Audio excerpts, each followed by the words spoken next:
talk about playground legends, you gotta bring up a guy named LeVar Mundane.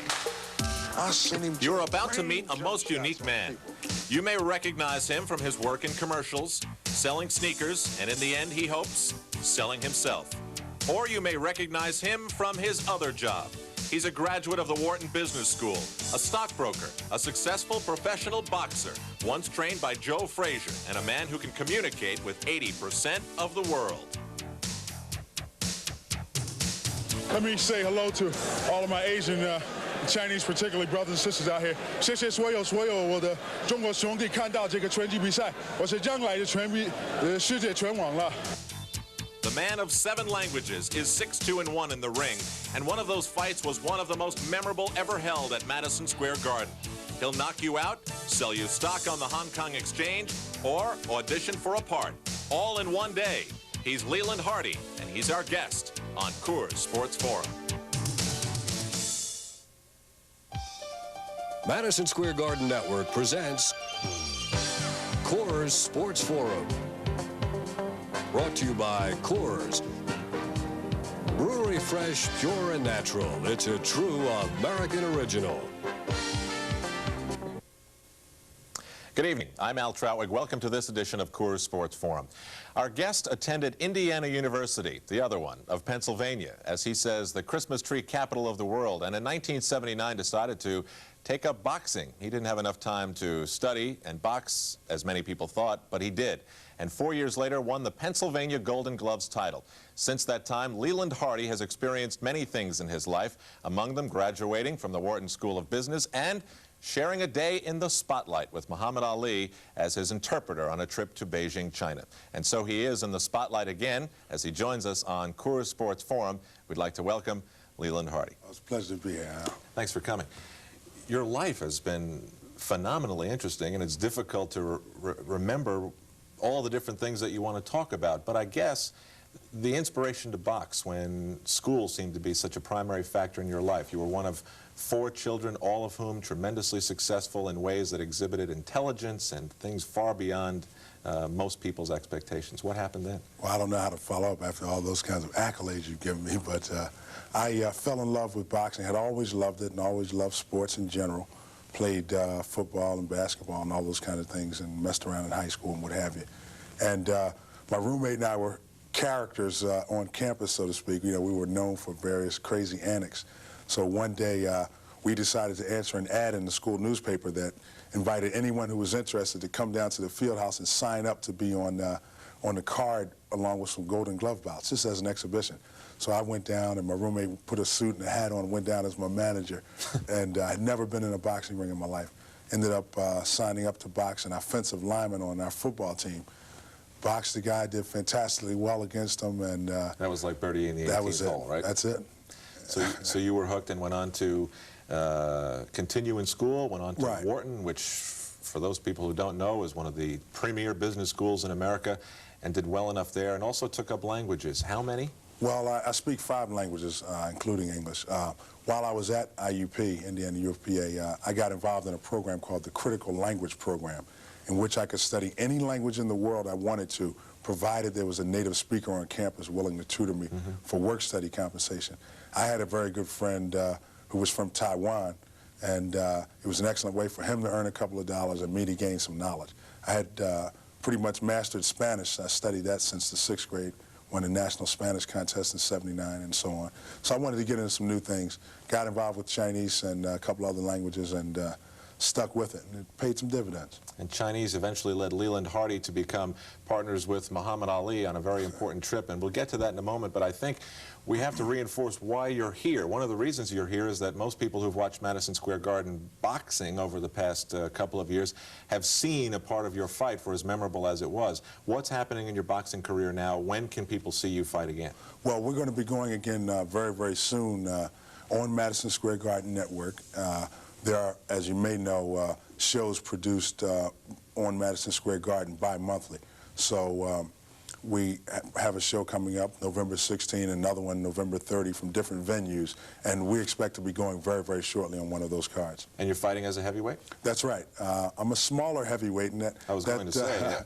It's a little bit deceptive, but I think myself and my manager and co-manager and trainer Bob Jackson feels that it's an advantage, because when we climb in the ring and the guy weighs 220 and or 215 and he's 6'4", 6'5", they see me and say, hey, this diminutive little guy, we're going to take this guy right out of here. But I've demonstrated, I felt in a number of fights, particularly on MSG Network, that I have the power of a true heavyweight and able to get guys out with the suddenness and the impact that makes people want to look at me. Now, the sport of boxing is a sport which is dominated in large part by kids who have been down on their luck and have found boxing to be a way for success. And I wouldn't say that a large percentage of them have gone to college, let alone Wharton Business School. What's it like when you come from the world that you're accustomed to and go into this other world that is so different? Well, you know, I believe that one of the appeals that I have and reason that people feel very comfortable in talking with me and dealing with me is that I really am one of those other guys. I'm born and raised in a very humble environment in the inner city, West Philadelphia. I live right in the city here in Manhattan now. I've been blessed and exposed to some other opportunities, certainly, and tried my very best to take advantage of those opportunities. So I feel comfortable in going into the locker room at Gleason's gym and being able to speak in Spanish with a Hispanic plumber or a Hispanic janitor or a guy who might be a security guard, and also to be able to go into the boardroom at Bear Stearns and talk about something in the financial markets. So I really am part of both of those worlds, so it's not really that much of a transition for me to go from one to the other. Now, whatever went on in your home must have been the right thing, because if you could have gone one way or the other, as athletes so often say, you went the way that your parents or something went on in your house that did the right thing, because you weren't the only one. What was going on in your house? Well, I'm very proud that my parents, you know, provided a kind of very solid grounding for us all. And I was fortunate. I came a couple of years after my other siblings. Fortunate enough to have role models in my own immediate household. My brother, I have a late brother, unfortunately, my second oldest brother. He was an attorney, went to Yale Law School with honors and so on.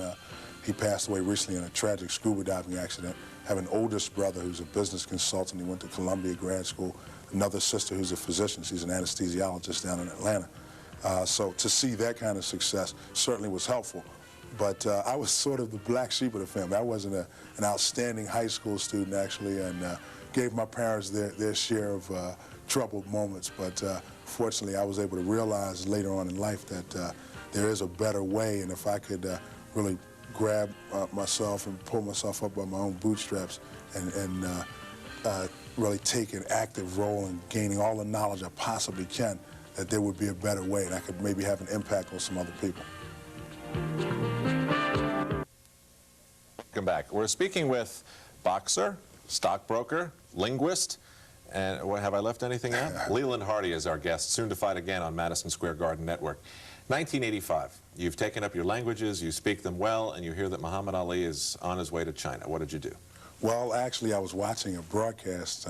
Angelo Dundee and Vern Lundquist were commentating. I remember it vividly. Watching it at home, terrible Tim Witherspoon against James Broad, heavyweight fight. And between rounds, they were saying, yeah, you know, Ali's going over to China on a goodwill mission. And then I think it was Dundee who laughed and joked and said, yeah, I'm going to be his interpreter. So I was sitting there with some friends. I said, wait a minute.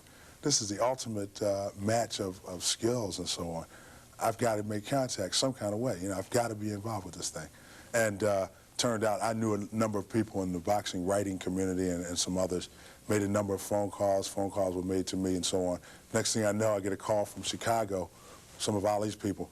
Yeah, Mr. Ali would like to meet you down in Washington. So I go down to Washington, a couple of missed appointments. I'm sure there weren't thousands of resumes of boxers who spoke Chinese flying into the desks of Muhammad Ali's folks at that time. So we ended up, it put me right to the test and took me over to the Chinese embassy where I had to arrange for our visas in Mandarin. And he put me right to the test, and since then we've been very, very close. In fact, just a week or so ago, we had Muhammad Ali over at our Bear Stearns offices on Park Avenue, and everybody got a tremendous thrill of him coming to visit. How is he feeling now? I mean, if you've seen him over the past 4 years, I mean, everyone knows that he's having a problem with Parkinson's, and the general feeling that Angelo Dundee told me is that inside, real sharp as a tack, and yet something's not right in allowing him to communicate with what he wants to say. Well, that's true. I agree very fully with Angelo's assessment. He has Parkinson's syndrome, which is not the disease. The disease itself is degenerative, cannot be really controlled with medication. It just worsens. Ali can control his with medication. But as you know, Ali is a very natural type of person. He's spoken out and endorsed natural products and diet and so on. He doesn't like to take his medicine. And he has such a hectic schedule that he's often very tired. And Parkinson's syndrome means that he has some loss of motor function, and his hands may tremble, or he may have a swagger in his gait or something like that. But he's sharp as a tack. You put him in front of a television camera, he's going to just brighten up like the old Ali sometimes, you know? How has he touched your life? He's impacted my life tremendously because he's extremely humble. He's the greatest man in the world, in my opinion, the greatest. And he's so humble. He always has time for another. He has a saying that service to others is the rent we pay for a room in heaven. He never refuses to hear what someone wants to say to him, or in any way he can help, whatever he's doing. So I've tried to learn from that, and when I see some of these stars who just get a little bit of a break and they no longer can talk to somebody or call my agent, you can't talk. When people call me, I say, what's the date? They want me to speak to a group of kids or speak at a school or whatever it might be. Just give me a date, man. I'll write it down and we'll be there. So that's how I've tried to allow Ali to impact my life. And Joe Frazier had an impact too. How did the two compare? Well, Joe is such a workaholic. He trained you for a time, right? Trained me for a time. I'm a native Philadelphian and spent considerable time in the gymnasium learning the game from Joe. Boxed his sons and nephews and everybody else who came through. And Joe just works very hard. He's strictly boxing. And now that he's paid his dues, he's just enjoying the notoriety that he's attained and enjoying life. And he's made some money, saved some money, and works with the kids. But he's really taught me that this boxing business, you've got to get the job done, and when worst comes to worst, you just throw caution to the wind and just shoot your shot and get it over with. Now, at the top of our show, we showed a sneaker commercial, which you're in, which most people, I'm sure, who watch sporting events recognize. And then you're in the other beer commercial where you're the one who drops the ball in the mitt of the old guy who you made fun of for bringing the baseball mitt. And for knowing you the short time that I have, I sense that that was a part you really wish you could play in real life. That's right. And as a matter of fact, I went to a Yankee game soon thereafter and almost caught a ball. I was almost trying to relive that moment. But How did all this get started? Well, I got started actually, the gym I train at Gleason's gym is also the place where Tony Danza used to train. Tony Danza of Taxi, and, who's the boss fame, was a professional fighter. He fought at the Garden. He got a break because they were looking for someone roughly matching his appearance criteria for a part. Turned out to be Taxi, and the rest is history. I got a part and got a call for a Coca-Cola commercial, which aired during the Winter and Summer Olympics. And then after I got that, I'd always been oriented toward doing things that are ham-oriented, so to speak, and found out what this business was all about and this and that. I was given a script that was similar to what we did for the Reebok. I revamped it and made it what I consider much more real, much more street-oriented, because that's what the sneaker buying public is a young kid who plays ball and hangs out on the basketball court. I've gotten tremendous success with that one. Now, your day is made up of a tremendous amount of time devoted to all these different things. And when we come back, we're going to talk about the day that begins at 6 a.m. and doesn't finish until he's finished at Gleason's.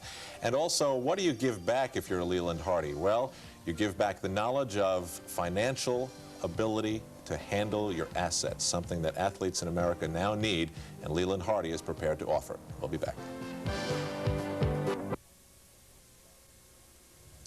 Leland Hardy makes no bones about it. Appearing on a show like this, appearing in the ring at Madison Square Garden, or in a television commercial can ultimately help him achieve his goal of acting. But I would think that in terms of a client list of a stockbroker, this could also do amazing things. Well, certainly, every time I am featured in something or on an excellent program like Coors Sports Forum or anything else, people want to call in and say, hey, you know, for whatever reason, I feel very comfortable just talking to you. And I've been thinking about doing some things in the market, or I've been doing this and that, but you seem trustworthy. What do you think about this? What do you think about that? So that's really starting to happen a great deal. And I think one of the things that's very important for me, and it's been thrust upon me, if you will, is that because of the mismanagement of sports persons and personalities that's almost inherent in this business, here I am in a position to really say, hey, a Tommy Hearns or a Ray Leonard or a Muhammad Ali or whoever, I'm from your sport, I'm from a similar upbringing as yourself and so on. But I'm on, so to speak, on the inside at a firm like Bear Stearns and Company, which I consider the best firm on Wall Street, to help you preserve some of the wealth that you've worked so hard and so diligently to preserve. You can only think of the Kareem Abdul-Jabbar stories, or some of the others, the Joe Lewises had to fight and give purses to the IRS, those kinds of things. So I'm doing a lot of that right now. As a matter of fact, I'm serving as a trustee for a very prominent individual who won an Olympic gold medal in track and field, and a young lady by the name of Diane Dixon, who happens to have already been in the Track and Field Hall of Fame, 7 consecutive U.S. National Indoor Track and Field Championships. So it's starting to branch out, and some things are going to be happening positive. I especially like the unbiased endorsement of Bear Stearns as the best firm on Wall Street. You hinted at something that most people probably can't believe is in the works, Rocky V. You've been out there to audition. Tell me what you did. Tell me what the movie's about. Fill us in. Well, Rocky V is upcoming, as many may know, soon to go into production, so I'm on pins and needles anyway. But the story will be Stallone, not as a fighter this time, but as the manager and sort of the person who has as a protege a young fighter named Danny. And that fighter ultimately challenges me if I get the part as Union Kane, and I will have won the title vacated by Stallone himself, by Rocky. And we end up getting into some things. So it'll be a significant opportunity, and made it through the first round of consideration, and I'm to meet soon again with John Avildsen. He's the director of Gorillas in the Mist and Rocky I. He's now doing Rocky V, so we feel very confident that something big might break with that one. It's a difficult thing, isn't it? You go through school, you take a test, and you pass or fail on a concrete number. You step into the ring, you win or lose based upon... Or draw. Or draw, as you have done once in your career. And now you're suddenly at the subjective whim of these people who decide whether you can play this role or not. What does that feel like? Well, you're, again, in this kind of a business, you know, you're at the subjective mercy of casting directors and other types. But, you know, it really doesn't, you can't allow that kind of thing to impact your life, because if you go up for a role, you really feel that you were it. The client doesn't really feel that you were the proper look that they were trying to get to evoke whatever emotion in the viewing public that they wanted. You just go back and do it again. It's a numbers game, and but if you really hone your skills and develop yourself as best you possibly can, those roles are going to come. What should be will be eventually. So Sly doesn't box in Rocky V.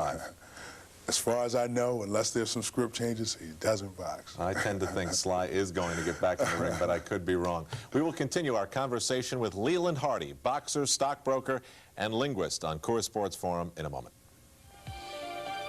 Ground transportation provided by Gucci Limousine. From sedans to the 30-foot monster. Wedding events, sports events, any events. Gucci can provide a limo for all your transportation needs. You will be proud to put a client in a Gucci